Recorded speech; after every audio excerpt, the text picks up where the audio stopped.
Hi, everyone.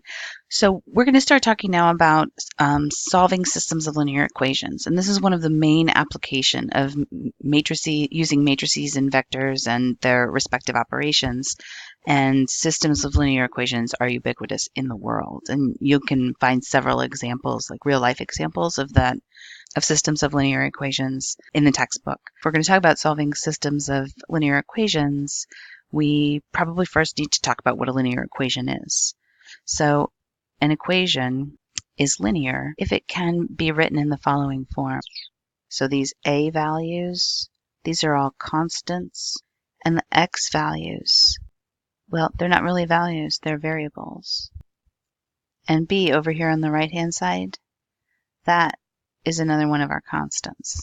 The a's are also called coefficients, and we'd say that this is a linear equation in n variables.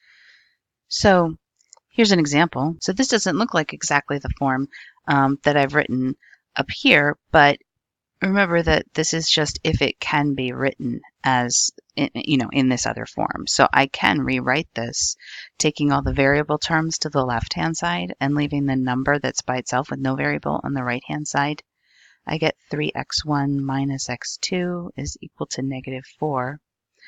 These are my variables, right, x1 and x2, and my coefficients.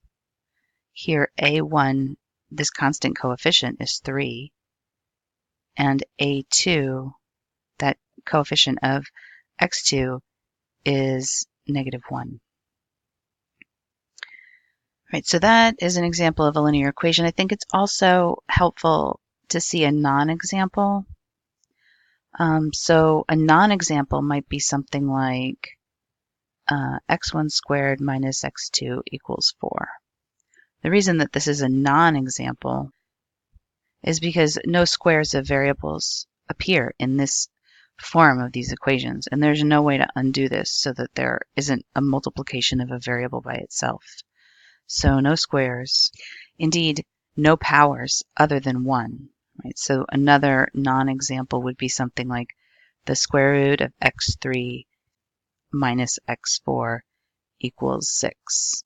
So that's like having x3 to the 1/2. And no powers other than 1 are allowed for our variables. Let's see, one more non-example. x1 times x3 plus x2 is equal to 16.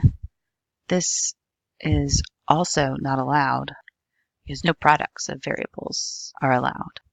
Okay, so you've actually been working with linear equations, probably feels like your whole life. Usually, however, you probably use x's and y's instead of x1s and x2s, but we're going to stick with x1s and x2s and x3s and x4s because we want to be able to generalize to as many dimensions as we need to. But let's start with two variables because that's easy to draw pictures. So we're going to solve systems of linear equations. We need to solve linear equations themselves. So let's start simple. Let's take something like 2x1 plus x2 is equal to 4. Okay, so this is a linear equation because it doesn't have any powers or products of variables, and it's pretty simple to graph. When x1 is equal to 0, x2 is equal to 4, and when x2 is equal to 0, x1 is equal to 2. All right, so we have 2 points, and Euclid told us that 2 points determine a line, so I'm just going to draw the line connecting those 2 points.